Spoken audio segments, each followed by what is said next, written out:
Times today news కి స్వాగతం. Bulletin లో ముందుగా హెడ్లైన్స్ చూద్దాం.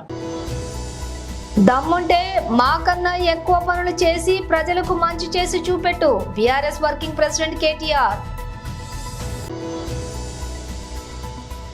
శ్రీరాజు చంద్రశేఖర్ న్యూఢిల్లీలో బీజేపీ ప్రధాన కార్యాలయంలో విలేకరుల సమావేశం.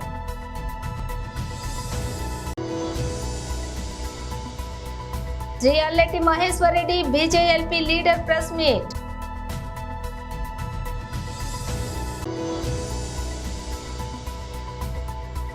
వైవి సుబ్బారెడ్డి విచారణకు హాజరు కావాల్సిందే పవన్ కళ్యాణ్. ఇక డీటెయిల్స్ చూస్తే పేదవాళ్లకు అండగా ఎవరూ లేరని వారిపై దౌర్జన్యం చేస్తారా? హైడ్రాకు చట్టం లేకపోతే అనుముల తిరుపతి రెడ్డిని ఎందుకు వదిలిపెడుతున్నారు? దమ్ముంటే మాకన్నా ఎక్కువ పనులు చేసి ప్రజలకు మంచి చేసి చూపెట్టు BRS working president KTR. BRS నన్ను ప్రత్యేకంగా ఆహ్వానించి అన్న మనం శేర్లింగంపల్లి ముఖ్య నాయకులతో సమావేశం కావాలి అని చెప్పి ఈ సమావేశం ఏర్పాటు చేసిన గౌరవ శాసనసభ్యులు కుకట్పల్లి అనే దానికంటే శేర్లింగంపల్లి మున్సిపాలిటీ మాజీ వైస్ చైర్మన్ గౌరవనీయులు శ్రీ మాధవరం కృష్ణారావు గారు, మరొక మీ నియోజకవర్గ స్థిర నివాసం ఆయన కూడా అక్కడే, ఎవరు మన జూబ్లీ శాసనసభ్యుడు హైదరాబాద్ బీఆర్ఎస్ పార్టీ అధ్యక్షుడు సోదరులు శ్రీ మాగంటి గోపీనాథ్ గారు, సోదరులు మా తమ్ముడు పట్లోల్ల కార్తిక్ రెడ్డి గారు, గౌరవనీయులు మాజీ కార్పొరేషన్ చైర్మన్ నాగేందర్ గౌడ్ గారు, సోదరిమణి మన కార్పొరేటర్ భారతీనగర్ మా చెల్లె శ్రీమతి సింధు ఆదర్శ్ రెడ్డి గారు, అదేవిధంగా మరి రోజా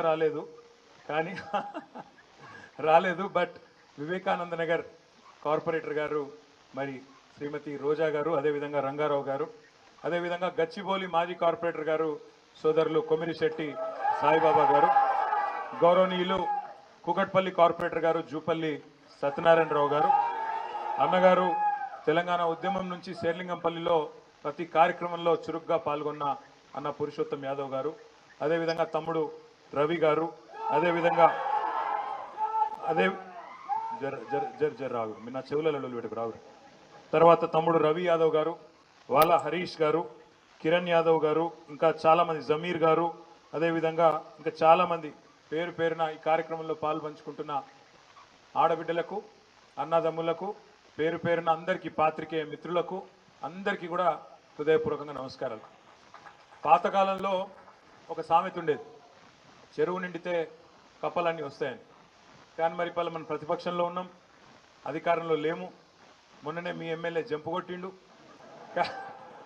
కానీ మరి ఈరోజు 150 మందితో మీటింగ్ అని పెట్టుకుంటే ఇక్కడనేమో మరి ఇంతమంది దాదాపు 1000 మంది ఇక్కడికి వచ్చినారంటే నిజంగా శేర్లింగంపల్లి ఉద్యమ స్ఫూర్తికి పేరున అంటే మీలో ఎంత పోరాట స్ఫూర్తి ఉన్నదో అక్క చెప్పినట్టు ఇక్కడి నుంచి అక్కడ దాకా ఒకే రకమైన కసి, ఒకే రకమైన కమిట్మెంట్తో మీరున్నారనే మాట నేను ఈ సందర్భంగా గుర్తు చేస్తూ ఆగరా తప్పుడే సార్ పక్కకిల్లుందిరా అయ్యా, అరే నేను ఇంకా కొబ్బరి పేజ ఇంకొక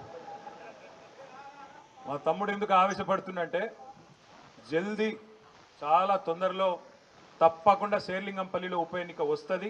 బరాబర్ లెక్కబెట్టి మోసం చేసిన వాళ్ళను లెక్కబెట్టి మడత పెట్టి తప్పకుండా మళ్ళీ ప్రజల్లో వాళ్ళకు బుద్ధి చెప్పవలసిన బాధ్యత మన మీదనే ఉన్నది. ఏం అన్యాయం చేసింది పార్టీ? ఏం అన్యాయం జరిగింది నీకు?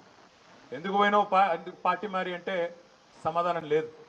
ఇంకా గమ్మత్తు, నాకు ఆశ్చర్యం అనిపించింది. మొన్న కూర్చోరా అయ్యా, లేటుగా వచ్చుడు ఎందుకు డిస్టర్బ్ చేసిన కూర్చో. అయితే నాకు గమ్మత్ ఎక్కడ అనిపించిందంటే ఆ మంత్రి ఉన్నాడు ఒక ఆయన శ్రీధర్ బాబు అని, చాలా తెలివిగా మాట్లాడుతుండే ఆయన, అతి తెలివి. ఏమంటుండే తెలుసా, ఇద్దరు బీఆర్ఎస్ ఎమ్మెల్యేలు కొట్లాడుకున్నారు, మమ్మల్ని అంటుర్రు మధ్యలో అని శ్రీధర్ బాబు మాట్లాడుతుంది. నేను ఒక్కడే అడుగుతున్నా శ్రీధర్ బాబును, అతి తెలివి ప్రదర్శిస్తున్న మంత్రి గారు, ఇలా శేర్లింగంపల్లి ఎమ్మెల్యే మావోడు గాడు మీ ఓడే అంటున్నావు నువ్వు. సరే నువ్వు చెప్పింది ఒక్క నిమిషం నిజమే అనుకుందాం, మరి ఆయనకు కండువా కప్పిన సన్నాసేవాడు?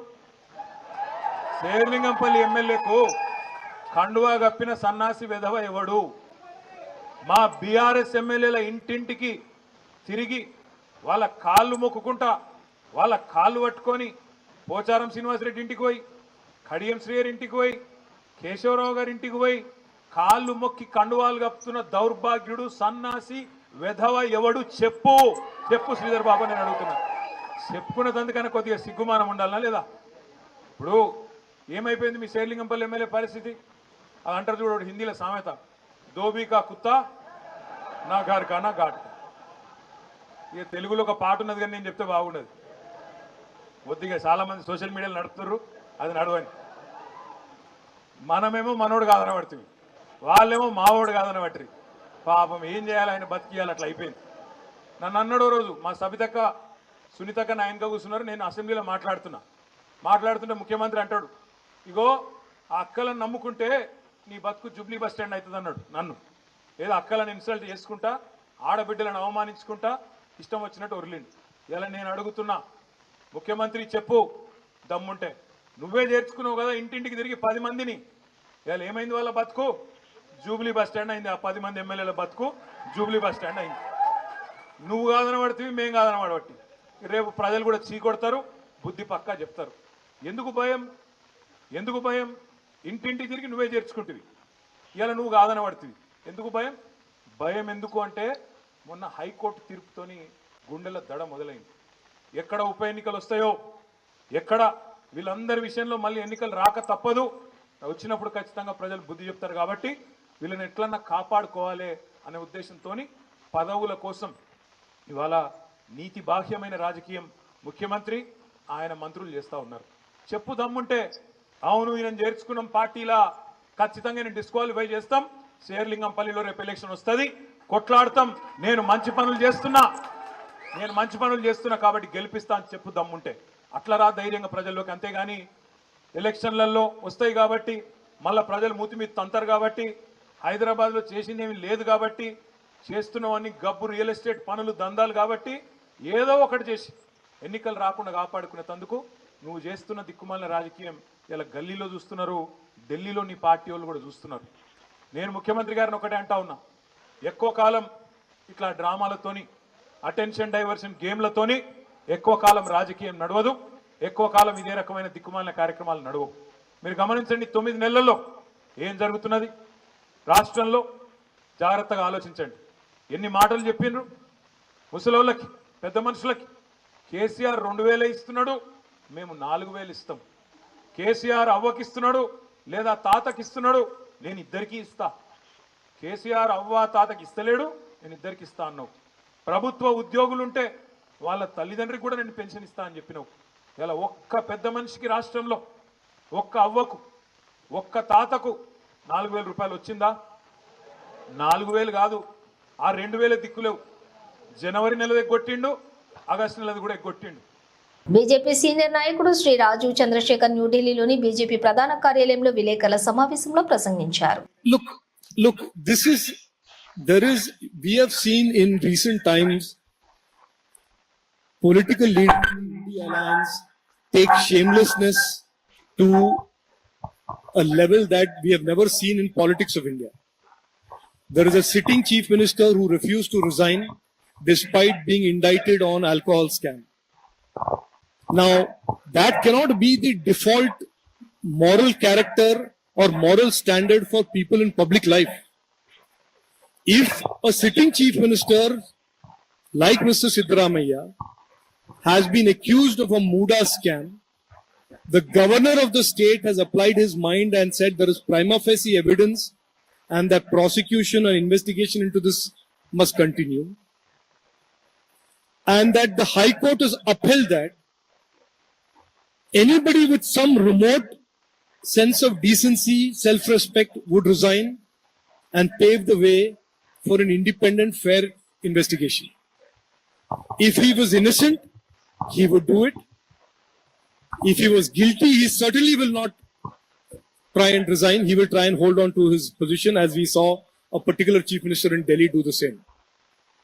So this is about the people of Karnataka having a right to know about the scam, about the crime that was committed, and to hold the chief minister of this state accountable for it. And therefore we demand that he resigns, and we demand that he does not come in the way of a free and fair investigation by remaining chief minister.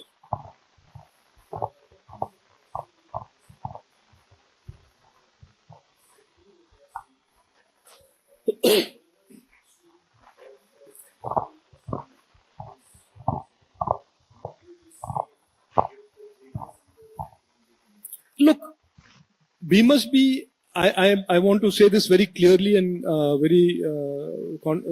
very properly. This is not an issue that we will get distracted by the whataboutery of the Congress. This is a serious issue because this is a sitting chief minister. He has been found with his hand in the cookie jar. He is the man who has been accused of a very, very significant, serious land scam. The governor, the constitutional body, the constitutional head of the state has looked into the matter with his legal counsel and has sanctioned the investigation and prosecution. As is the right of Mr. Siddaramaiah, he approached the High Court and the High Court has upheld the governor's decision. There is nothing in this that is left to now speculation or question or spin. This is the fact. And therefore, for the investigation to be conducted fairly, freely, and to get to the bottom of the truth of the Muda land scam, Mr. Siddaramaiah cannot be Chief Minister any longer. This is just a simple reading of the facts. Whether the Congress will spin, Congress is very good at this spin mastering, let them continue to do it. But through you, your viewers and the people of India must know that the BJP and the activists that have worked very hard to expose the scam will not be distracted by any number of press conferences that the Congress does, because what the people of Karnataka want is a conclusive investigation into this land scam. That is their right, and that is something that they deserve. Shri Alleti Maheshwarreddy BJLP leader press meet. ఈరోజు 6 గ్యారెంటీలలో భాగమైనటువంటి రైతు అంశాలను కూడా పూర్తిగా విస్మరించడం చాలా బాధాకరం. ఇది యావత్ తెలంగాణ రైతాంగాన్ని, మహిళల్ని, యువకుల్ని, విద్యార్థుల్ని, అన్ని వర్గాల ప్రజానీకాన్ని మోసం చేస్తూ ముఖ్యంగా రైతులకు ఇచ్చినటువంటి ఎన్నో హామీలు ఈరోజు తుంగలో దక్కిన సంగతి నేను గుర్తు చేస్తూ ఉన్నాను. అంతేకాదు, అన్నదాతలకు ఇచ్చినటువంటి హామీల్లో భాగంగా రుణమాఫీ చేస్తానని చెప్పి కేవలం సనాతన ధర్మం జోలికి రావద్దంటూ వైసీపీ నేతలను AP deputy CM Pawan Kalyan హెచ్చరించారు. తిరుమల లడ్డు ప్రసాదంలో అపవిత్రం జరిగిందంటే చాలా ఆవేదన కలుగుతుందని చెప్పారు. వైసీపీ నేతలు బాధ్యత లేకుండా మాట్లాడుతున్నారని మండిపడ్డారు. టీటీడీ మాజీ చైర్మన్ భూమన కరుణాకర్ రెడ్డి నిన్న తిరుమలలో హైడ్రామా చేశారని దుయ్యబట్టారు. విజయవాడ ఇంద్రకీలాద్రి దుర్గగుడిలోని ఆలయ మెట్లను ఈ రోజు పవన్ శుభ్రం చేశారు. అనంతరం మీడియాతో మాట్లాడుతూ వైసీపీ నేతలపై మండిపడ్డారు. తిరుమల కల్తీ లడ్డు వ్యవహారంలో గతంలో టీటీడీ చైర్మన్ గా పనిచేసిన వైవి సుబ్బారెడ్డి విచారణ ఎదుర్కోవాల్సిందేనని పవన్ చెప్పారు. గతంలో టీటీడీ ఈవోగా పనిచేసిన ధర్మారెడ్డి ఎక్కడున్నారో కూడా తెలియడం లేదని విమర్శించారు. లడ్డూ అంశంపై వైసీపీ నేత పొన్నవోలు సుధాకర్ రెడ్డి చేసిన వ్యాఖ్యలు బాధాకరమని అన్నారు. పొన్నవోలు మదమెక్కి మాట్లాడారని, ప్రస్తుత పరిస్థితుల్లో పొగరుగా మాట్లాడితే ఊరుకునే ప్రసక్తే లేదని హెచ్చరించారు. తప్పు జరిగితే ఒప్పుకోవాలని, లేకపోతే సంబంధం లేదని చెప్పాలని అన్నారు. ధర్మాన్ని కాపాడే బాధ్యత మీ మీద లేదా అని ప్రశ్నించారు. సినీ నటుడు ప్రకాష్ రాజ్ తన గురించి మాట్లాడారని, ఏం జరిగిందో తెలుసుకుని ఆయన మాట్లాడాలని పవన్ అన్నారు. తాను అన్ని మతాలను గౌరవిస్తానని, ఏ మతాన్ని విమర్శించనని చెప్పారు. సనాతన ధర్మంపై ఇష్టం వచ్చినట్లు మాట్లాడితే ఊరుకునేది లేదని హెచ్చరించారు. తప్పు జరిగితే మాట్లాడొద్దా అని ప్రశ్నించారు. సెక్యులరిజం అంటే 2 వే అని, 1 వే కాదని చెప్పారు. ఇష్టం వచ్చినట్లు మాట్లాడొద్దని ప్రకాష్ రాజ్ను హెచ్చరించారు. పత్రికేయ సోదరులకి, సోదరీమణులందరికీ నా హృదయపూర్వక నమస్కారాలు. ప్రాయశ్చిత్త దీక్ష ప్రారంభించింది 3వ రోజు. నేను ఎప్పుడు కూడా చాలా చిన్న వయసు నుంచి సనాతన ధర్మాన్ని పాటించేవాడిని. మా ఇష్టదైవం ఆంజనేయ స్వామికి ఎప్పుడు రామభక్తులం. మేము ఎప్పుడు భక్తి, ఆధ్యాత్మికత ఇవన్నీ కూడా ఇంట్లో ఇది మా స్వవిషయం అని చెప్పి ఎప్పుడు దీన్ని లోపలే పెట్టుకుంటాం తప్ప, లేదంటే అవసరమైన సమయాల్లో, పూజా సమయాల్లో, పండగల సమయాల్లో చెప్పుకుంటాం తప్ప దీనిని ఈ రకంగా చెప్పుకునే పరిస్థితిని ఎప్పుడూ మేము అలవాట్లేదు. ఈ సగటు హిందువులో ఉన్న విధానం ఇది.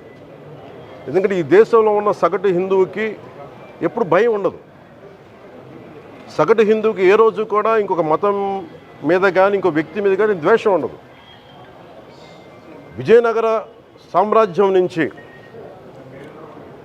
అరబిక్ వ్యాపారులు ఇక్కడ గుర్రాలని అమ్ముకోవడానికి వచ్చి విజయనగరం మహారాజుల గొప్పతనం ఏంటంటే సనాతన ధర్మాన్ని పాటించే వాళ్ళు గొప్పతనమైన వాళ్ళు వచ్చి అడిగింది ఏంటంటే మాకు ప్రార్థించుకోవడానికి మాకు మస్జిద్ లేదు అంటే ఆయన కోట ప్రాంగణంలో మస్జిద్ కట్టించారు. సనాతన ధర్మాన్ని పాటించే వ్యక్తి తాలూకు విలక్షణం. అలాగే అనేక మంది సంస్థానాలు కానీ అందరూ కూడా పోర్చుగీస్ నుంచి వచ్చిన ఎవరు వచ్చినా క్రిస్టియానిటీని తీసుకొచ్చినా కానీ అందరికీ సమానంగా ఈ దేశం తీసుకుంది. పార్సీల్ని తీసుకుంది లోపలికి, జొరాస్ట్రియన్స్ని తీసుకుంది. ఏ మతం వచ్చినా లోపలికి తీసుకుంది, ఇముడ్చుకుంది తప్ప ఇంకో మతాన్ని ఎప్పుడు ద్వేషించాల. కానీ ఈరోజు నేను మాట్లాడుతుంది ఈ ప్రాయశ్చితం దేనికి మా దీక్ష అనుకుని నేను ఎప్పుడు మీ అందరికీ తెలుసు 5 సంవత్సరాల వైసీపీ పాలనలో ఇదే దేవాలయంలో కనకదుర్గ అమ్మవారి రథం తాలూకు మన సింహాలు మాయమైనవి, కొన్ని ఇబ్బందులు తప్పులు జరిగినాయి అంటే ఒక్కొక్కరు ఎలా మాట్లాడారు వైసీపీ నాయకులు. వాళ్ళెవరు ముస్లిమ్స్ కాదు, హిందూస్ కాదు, వాళ్ళెవరు ముస్లిమ్స్ కాదు, క్రిస్టియన్స్ కాదు, హిందువులే అందరూ. పొద్దున్నేస్తే తాళ్ళు కట్టుకునే వాళ్ళు, బొట్లు పెట్టుకునే వాళ్ళే. కానీ ఒక తప్పు జరిగింది, ఒక అపవిత్రం జరిగింది అంటే పదవులు అనుభవిస్తూ ఉన్నవాళ్ళు, పొద్దున లేస్తే గుళ్ళకి వెళ్ళేవాళ్ళు, వీళ్ళు అపహాస్యం చేస్తూ ఉన్నారు, వీళ్ళు వెటకారం చేస్తూ ఉన్నారు. ఈ ఎంటైర్ ఈ విషయంలో వాళ్ళు మతం పుచ్చుకున్నారా లేదా నాకు అన్నీ తెలియదు. వైవి సుబ్బారెడ్డి గారు ఉన్నారు, భూమన కరుణాకర్ రెడ్డి గారు ఉన్నారు, వారి కుటుంబ సభ్యులు ఉన్నారు. ఎవరైనా సరే మీరు మతం పుచ్చుకున్నారా లేదా నాకు తెలియదు. అవన్నీ అది మీరు బయటికి చెప్పుకుంటారా లేదా నాకు తెలియదు. నేను అది కూడా మాట్లాడట్లా. కానీ మీరు బాధ్యత తీసుకున్నారు. మీరు హైందవ ధర్మాన్ని కాపాడుతానని మీరు. గ్లోబల్ స్టార్ ఎన్టీఆర్ కొరటాల శివ కాంబోలో తెరకెక్కిన తాజా చిత్రం దేవరా ఈ నెల 27న మూవీ ప్రపంచవ్యాప్తంగా భారీగా విడుదల కానుంది. తెలుగు, తమిళ, కన్నడ, మలయాళ, హిందీ భాషలో గ్రాండ్ గా రిలీజ్ అవుతోంది. అయితే విడుదలకు ముందే దేవరా రికార్డులు సృష్టిస్తోంది. తద్వారా తాజాగా ఓవర్సీస్ లో అరుదైన రికార్డును తారక తన ఖాతాలో వేసుకున్నాడు. నార్త్ అమెరికాలో దేవరా ప్రీ సెల్ లో $2 మిలియన్ మార్కు దాటింది. దీంతో వరుసగా 2 సినిమాలతో ఈ ఫిగర్ ను దాటిన తొలి భారతీయ హీరోగా అరుదైన ఘనతను ఎన్టీఆర్ సొంతం చేసుకున్నాడు. ఇక అమెరికాలో దేవరా ప్రీమియర్స్ ఒక రోజు ముందుగానే ప్రారంభం కానున్నాయి. అక్కడ సెప్టెంబర్ 26న మూవీ ప్రీమియర్స్ పడనున్నాయి. ఇక ఇప్పటికే విడుదలైన సినిమా ట్రైలర్స్, గ్లిమ్స్, సాంగ్స్ దేవరాపై అంచనాలు పెంచేశాయి. దీంతో మూవీపై సూపర్ హైప్ క్రియేట్ అయింది. సినిమా కోసం అభిమానులు ఆతృతగా ఎదురు చూస్తున్నారు. తారక్ సరసన తొలిసారి బాలీవుడ్ బ్యూటీ జాన్వీ కపూర్ హీరోయిన్ గా నటించింది. అలాగే మరో బాలీవుడ్ స్టార్ సైఫ్ అలీ ఖాన్ ప్రతినాయకుడిగా నటించారు. ప్రకాష్ రాజ్, శ్రీకాంత్, మురళీ శర్మ, మలయాళ నటుడు షైన్ టామ్ చాకో తదితరులు ఇతర కీలక పాత్రలో కనిపించనున్నారు. NTR arts, Yuvasudha arts banner సంయుక్తంగా నిర్మించిన ఈ చిత్రానికి అనిరుద్ధ్ రవిచందర్ స్వరాలు సమకూర్చారు. తయారీలో కల్తీ జంతువుల కొవ్వు కలిపారనే ఆరోపణల నేపథ్యంలో తిరుమల లడ్డూ చుట్టూ వివాదం నెలకొన్న సంగతి తెలిసిందే. తెలుగు రాష్ట్రాల్లోని పాటు ప్రపంచవ్యాప్తంగా ఉన్నటువంటి శ్రీవారి భక్తులు దీనిపై ఆందోళన వ్యక్తం చేశారు. అయితే శ్రీవారి ప్రసాదం లడ్డూల విక్రయంపై ఈ వివాదం ఎలాంటి ప్రభావం చూపలేదని టీటీడీ అధికారులు చెబుతున్నారు.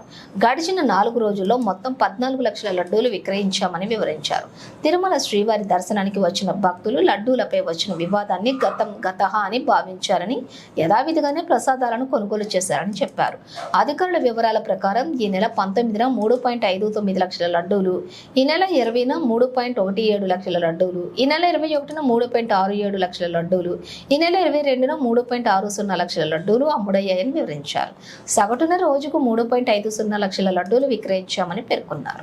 వచ్చే ఏడాది Indian premier league IPL mega వేలం ఉన్న విషయం తెలిసిందే. ఇంకా ఫ్రాంచైజీలకు ప్లేయర్ల రిటర్న్షిప్ ఎలాంటి మార్గదర్శకాలను BCCI విడుదల చేయలేదు. ఫ్రాంచైజీలు మాత్రం రైట్ టు మ్యాచ్ సహా తమ ప్రస్తుత జట్టులో 6 కంటే ఎక్కువ మంది ఆటగాళ్లను పేర్లను అంటిపెట్టుకోవడానికి అనుమతించాలని బీసీసీఐని కోరుతున్నాయి. ఇందులో కొన్ని ఫ్రాంచైజీలు అయితే ఏకంగా 8 మంది ఆటగాళ్లను రిటైన్ చేసుకోవాలని అనుమతించాలని అభిప్రాయపడ్డాయి. ఈ క్రమంలో వివిధ ఫ్రాంచైజీలు వేలానికి ముందు అంటిపెట్టుకోవడానికి ఆసక్తి చూపిస్తున్నాయి. ఆటగాళ్లను హైలైట్ చేస్తూ ఇప్పటికే కొన్ని నివేదికలు వెలువడ్డాయి. ఈ నేపథ్యంలోని 5 నుంచి 6 మంది ఆటగాళ్లను మాత్రమే రిటైన్ చేసుకోవడానికి అనుమతించే అవకాశం ఉండటంతో చాలా మంది అగ్ర ప్లేయర్లు ఈసారి ఫ్రాంచైజీలు విడుదల చేయొచ్చని తెలుస్తోంది. ఇక మెగా వేలానికి ముందు ఫ్రాంచైజీలు విడుదల చేసే అవకాశం ఉన్న 5 మంది స్టార్ ఆటగాళ్ల పేర్లు ప్రముఖంగా వినిపిస్తున్నాయి. Rohit Sharma, KL Rahul, phage du Plessis, Venkatesh Iyer, Glenn Maxwell ఈ జాబితాలో ఉన్నారు. అయితే రోహిత్ శర్మ నిస్సందేహంగా ఈ జాబితాలో అతిపెద్ద పేరు రోహిత్ శర్మదే. గత సీజన్లో ముంబై ఇండియన్స్ ఈ స్టార్ ప్లేయర్లను కెప్టెన్సీ నుంచి తప్పించి హార్దిక్ పాండ్యాకు ఆ బాధ్యతలను అప్పగించారు. రాష్ట్రంలోని కాంగ్రెస్ ప్రభుత్వం డిఎస్సి ఫలితాల విడుదలపై చేస్తున్న జాప్యం విషయమై బీఆర్ఎస్ నేత RS Praveen Kumar X Twitter వేదికగా ప్రశ్నించారు. అసలు ఈ రాష్ట్ర విద్యాశాఖ మంత్రి వర్యులు ఎవరు? ఆయన ఏ ప్రపంచంలో సేదతీరుతున్నారు? విద్యాశాఖ మంత్రి లేని ఏకైక రాష్ట్రం తెలంగాణ మాత్రమే అని ఫైర్ అయ్యారు. ఉపాధ్యాయుల అవసరం ఉందంటూ హడావిడిగా పరీక్షలు నిర్వహించిన ప్రభుత్వం ఇప్పుడు ఫలితాలు ఎందుకు విడుదల చేయటం లేదని నిలదీశారు. తెలంగాణ ప్రభుత్వం ఆగమేఘాల మీద డిఎస్సి పరీక్షలు జూలై 18 నుండి ఆగస్టు 5 వరకు ఆన్లైన్ సిబిటిలో నిర్వహించిందని, చాలా మంది అభ్యర్థులు వాయిదా వేయాలని వేడుకున్నా పట్టించుకోలేదని విమర్శించారు. తొందరగా టీచర్లు అవసరం ఉందని ప్రభుత్వం హడావిడిగా పరీక్షలు నిర్వహించిందని ఆరోపించారు. అంతా ఆన్లైన్ పరీక్ష అయినప్పుడు దీనికి సంబంధించిన నియామక భర్తీ ప్రక్రియ ఎందుకు నత్తనడకన సాగుతోంది అని ప్రవీణ్ కుమార్ ప్రశ్నించారు. అభ్యర్థులకు ఫలితాలు తొందరగా ఇచ్చి జనరల్ ర్యాంకింగ్స్ ప్రకటించి అంతా ఆన్లైన్ పరీక్ష అయినప్పుడు దీనికి సంబంధించినటువంటి నియామక భర్తీ ప్రక్రియ ఎందుకు నత్తనడకన సాగుతోంది అని ప్రవీణ్ కుమార్ ప్రశ్నించారు. అభ్యర్థులకు ఫలితాలు తొందరగా ఇచ్చి జనరల్ ర్యాంకింగ్స్ ప్రకటించి నియామక పత్రాలు అందజేస్తే వారు త్వరగా బడులకు వెళ్లి పిల్లలకు పాఠాలు బోధిస్తారని ఆయన తెలిపారు. మొదటిసారి మేడ్చల్ మున్సిపాలిటీ సర్వసభ్య సమావేశానికి హాజరైన ఎంపీ ఈటెల రాజేందర్ ను చైర్పర్సన్ కౌన్సిలర్లు శాలువాలతో సన్మానించారు. అనంతరం మున్సిపాలిటీ పరిధిలోని ఉన్న పలు సమస్యలను చైర్పర్సన్, వైస్ చైర్మన్, కౌన్సిలర్లు ఎంపీ ఈటెల రాజేందర్ దృష్టికి తీసుకుని వచ్చారు. మేడ్చల్ మున్సిపాలిటీలోని ప్రధాన సమస్య అయిన అండర్ గ్రౌండ్ డ్రైనేజీ పనులు పూర్తి కాకపోవడం వల్ల గిర్మాపూర్, మేడ్చల్లకు రాకపోకలకు ఇబ్బందిగా మారిందని కౌన్సిలర్లు తెలిపారు. మున్సిపాలిటీకి వస్తున్నటువంటి ఆదాయం సిబ్బంది జీతాలకే సరిపోతుందని, తమరు చొరవ చూపి నిధులు వచ్చేలా చూడాలని ఎంపీ దృష్టికి తీసుకువచ్చారు. ఈ సమస్యలపై ఎంపీ ఈటెల రాజేందర్ మాట్లాడుతూ కేంద్రం నుండి రావాల్సిన నిధులు తప్పకుండా వచ్చేలా చూస్తానని తెలిపారు.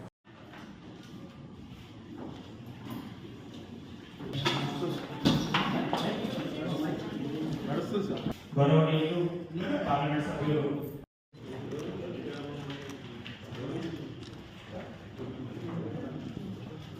మేడం మేడం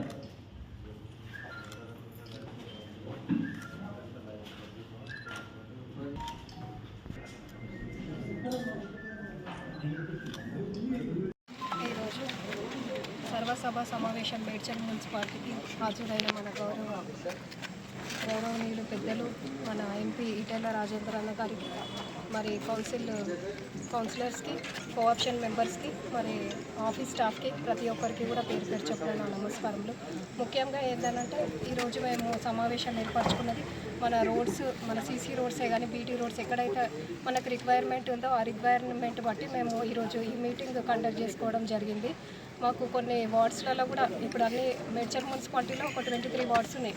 ఆ వార్డ్స్లో కూడా మాకు కొన్ని దగ్గర సీసీ రోడ్సే కానీ మరి బీటీ రోడ్స్, వాటర్ కానీ మరియు స్ట్రీట్ లైట్ రిక్వైర్మెంట్ అవన్నీ ఉన్నాయి. అవన్నీ దృష్టిలో ఉంచుకొని మరి మాకున్న ఫండ్ ఆ బడ్జెట్ అంతా ఆ బడ్జెట్ని యూటిలైజ్ చేసుకొని దాని ఆధారంగానే మేము ఈరోజు ఈ సమావేశం ఏర్పరచుకోవడం జరిగింది.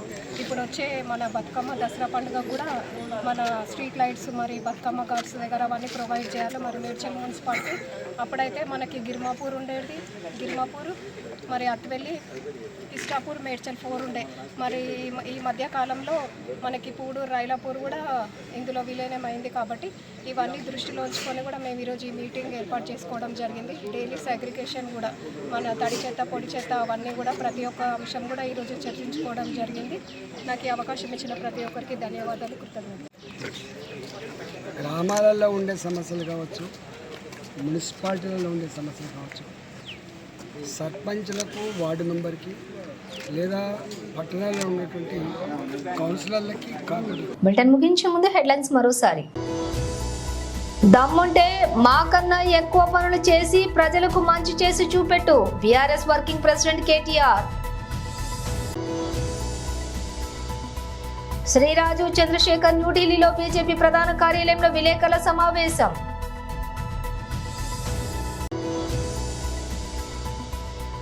Shri Alleti Maheshwar Reddy BJLP leader press meet.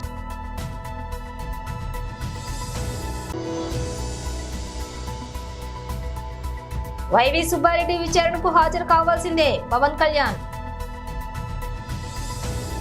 ఇవి బులెటిన్ విశేషాలు. మరో బులెటిన్తో మళ్ళీ కలుద్దాం.